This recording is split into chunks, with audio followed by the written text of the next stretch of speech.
Hello guys, welcome to my YouTube channel English ambition.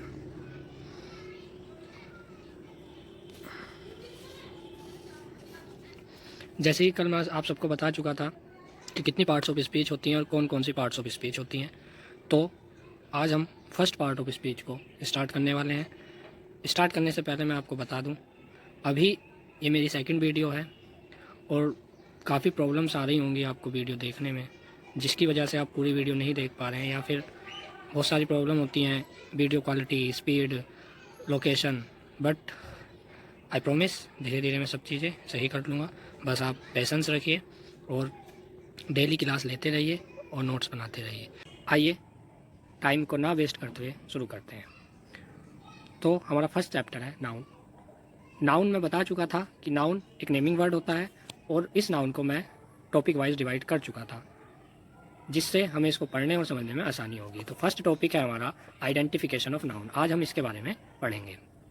जब हम किसी सेंटेंस को देखते हैं तो हमें प्रॉब्लम आती है कि इसमें क्या चीज़ क्या होती है, मतलब कौन सा नाउन है, क्या वर्ब है, क्या प्रोनाउन है, क्या एडजेक्टिव है, क्या आर्टिकल है। तो इन सब चीज़ों को पहचानने के लिए इन सब के अलग अलग रूल्स होते हैं। तो आज हम उसी के एक पार्ट्स ऑफ स्पीच नाउन के उस रूल के बारे में पढ़ेंगे जिससे हम नाउन के आइडेंटिफाई कर सकते हैं। तो आइए हम इस आइडेंटिफिकेशन को 3 स्टेप्स में डिवाइड कर लेते हैं। स्टेप नंबर फर्स्ट की जब हम बात करें तो हमको पता है कि नाउन जो होता है एक नेमिंग वर्ड होता है। तो इस नाउन को हमने 2 चीज़ में डिवाइड कर लिया। We divide it into 2 parts. First, किसी विजिबल चीज़ का वो नाम हो सकता है, किसी फील ओनली का वो नाम हो सकता है। मतलब या तो वो चीज़ हमको दिखाई देती हो या फिर सिर्फ हमको फील होती हो। नाम तो नाम है, किसी भी चीज़ का वो नाम हो सकता है। अब हम इस विजिबल थिंग्स को 2 पार्ट्स में डिवाइड कर लेते हैं। या तो वो विजिबल थिंग कोई पर्सन होगी, या वो विजिबल थिंग कोई plant thing, place, something like that, इस तरीके से होगी। अब हम सबसे पहले बात करते हैं विजिबल थिंग्स की, कि हम विजिबल थिंग्स को किस तरीके से आइडेंटिफाई कर सकते हैं। सबसे पहले हमें ये जानना होगा कि विजिबल थिंग के 2 पहचान होती हैं। अगर कोई चीज़ हु या फिर हुम का आंसर दे तो वो नाउन होता है। हुम तब जब वो सब्जेक्ट की तरह यूज़ हो, हुम तब जब वो ऑब्जेक्ट की तरह यूज़ हो। For example, Ram came yesterday.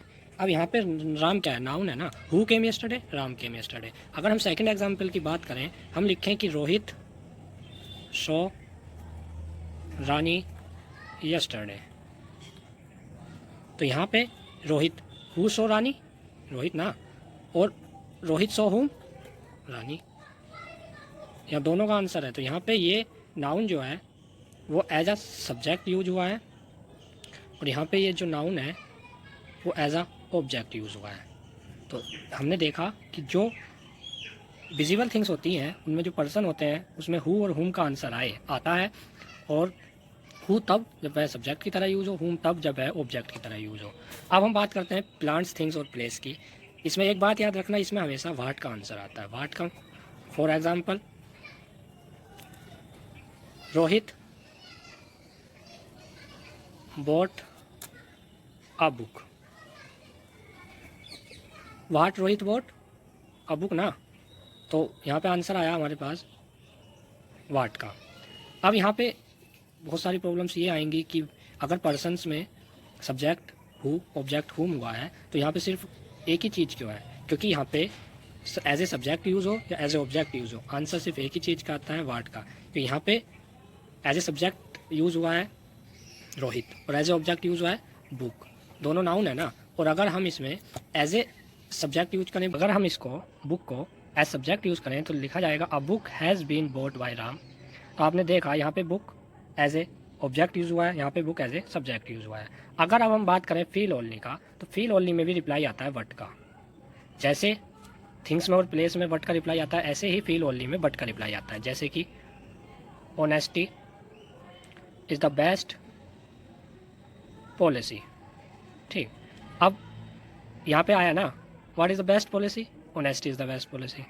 Honesty is what? Honesty is the best policy. यहाँ पे दोनों जो नाउन है, ये भी नाउन है, ये भी नाउन है, दोनों में वाट का रिप्लाई आ रहा है ना। और अब आपको प्रॉब्लम हो रही होगी कि ये बेस्ट क्या है। बेस्ट आगे बताऊंगा, कल मैंने आपको बताया था जो नाउन में डिटेल ऐड करे वो होता है एडजेक्टिव। तो बेस्ट यहाँ पे एडजेक्टिव है। मैं स्टेप नंबर सेकंड की, हमने स्टेप नंबर फर्स्ट में सीखा था कि हु, हुम और वट का रिप्लाई देने वाला नाउन होता है। बट ये कभी कभी गलत भी हो सकता है, क्योंकि कभी कभी हु, हुम और वट का रिप्लाई प्रोनाउन भी देता है। कैसे, आइए देखते हैं। जैसे हम लिखते हैं राम टॉक्स टू रानी, और हम इसकी जगह ये भी तो लिख सकते हैं ही टॉक्स टू हर। तो यहाँ पे राम क्या है? नाउन है। रानी क्या है? नाउन है। यहाँ पे ही क्या है? प्रोनाउन है। हर क्या है? प्रोनाउन है। कल मैंने बताया था कि जो वर्ड नाउन की जगह यूज़ हो वो प्रोनाउन होता है। तो हमने ये सीखा कि हु, हुम और वट का रिप्लाई सिर्फ नाउन ही नहीं, प्रोनाउन भी देते हैं। ठीक। अब प्रॉब्लम ये आई कि अभी तो हमने सीखा था कि नाउन को आइडेंटिफाई करते हैं जब वो इन चीज़ों का रिप्लाई दे। अब हम कैसे आइडेंटिफाई करेंगे? क्या पता वो प्रोनाउन हो। इसके लिए हम एक चीज़ सीखेंगे कि हमने एक एग्जाम्पल लिखा, he is my best friend.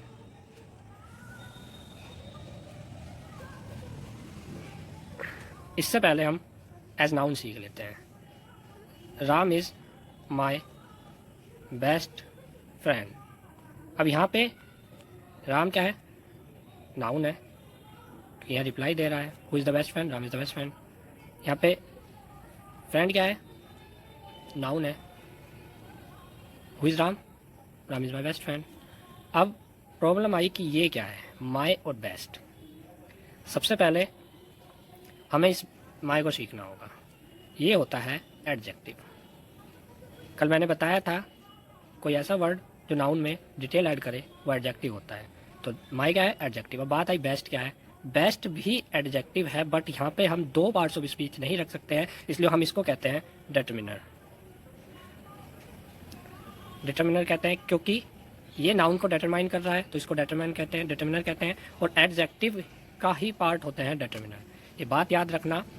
इससे हम एक चीज़ सीखे कि नाउन वो होता है जिससे पहले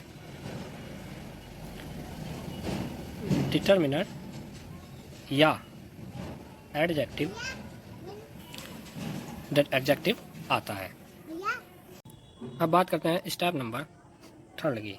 हमने दो स्टेप हम सीख चुके हैं। पहले स्टेप में हमने सीखा था कि जो हुम, हु, हुम और वट का रिप्लाई दे वो नाउन होता है। सेकंड स्टेप में हमारी एक कन्फ्यूजन क्रिएट हुई थी कि हु, हुम और वट का रिप्लाई तो प्रोनाउन भी देता है। तो हमने इसके लिए एक सोल्यूशन निकाला था कि अगर किसी वर्ड के पहले डिटरमिनर और एडजेक्टिव यूज़ हुआ हो तो वो नाउन होता है। अब हम बात करते हैं स्टेप नंबर थर्ड की।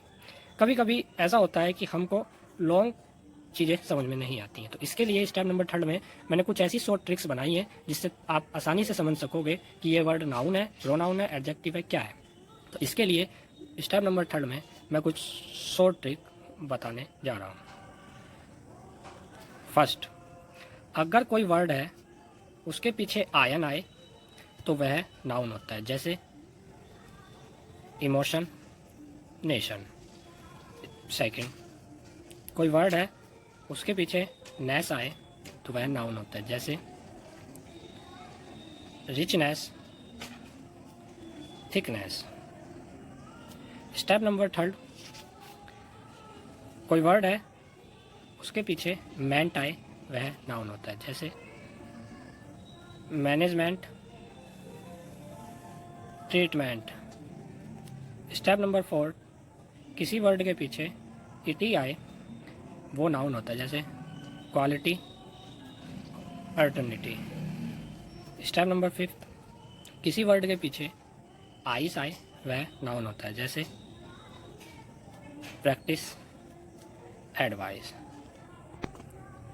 स्टेप नंबर सिक्स्थ, किसी वर्ड के पीछे एंस या एंस आए तो वह नाउन होता है, कैसे importance, intelligence. Step number seventh, किसी वर्ड के पीछे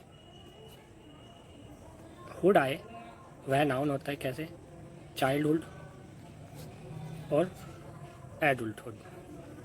स्टेप नंबर 8, किसी वर्ड के पीछे टूट आए तो वह भी नाउन होता है, जैसे इंस्टीट्यूट और सब्स्टिट्यूट। 9th, किसी वर्ड के पीछे ट्यूड आए वह भी नाउन होता है, जैसे एटीट्यूड और लैटिट्यूड। 10th, किसी वर्ड के पीछे टीएच आए वह भी नाउन होता है, जैसे हेल्थ और वेल्थ। तो ये कुछ 10 ट्रिक्स हैं जिससे आप आसानी से पहचान सकते हो कि नाउन कौन कौन से होते हैं। आप सॉरी मैंने यहाँ पे स्टेप्स लिख दिए, स्टेप्स नहीं लिख सकते क्योंकि हमने पहले ही इसके आइडेंटिफिकेशन को स्टेप्स में बांटा है। आप इनको नंबर्स लिख सकते हो, number 1 trick, number 2, number 3, number 4, number 5, number 6, number 7, number 8, number 9, number 10। तो आज हमारा आइडेंटिफिकेशन ऑफ नाउन फिनिश्ड हुआ। कल हम अगले सेशन में पढ़ेंगे नाउन फेज और नाउन क्लॉज। इसी के साथ मैं अलविदा लेता हूँ, टाटा बाय बाय। और प्लीज़ चैनल को लाइक कीजिए, सब्सक्राइब कीजिए और ज़्यादा से ज़्यादा शेयर कीजिए। Good bye.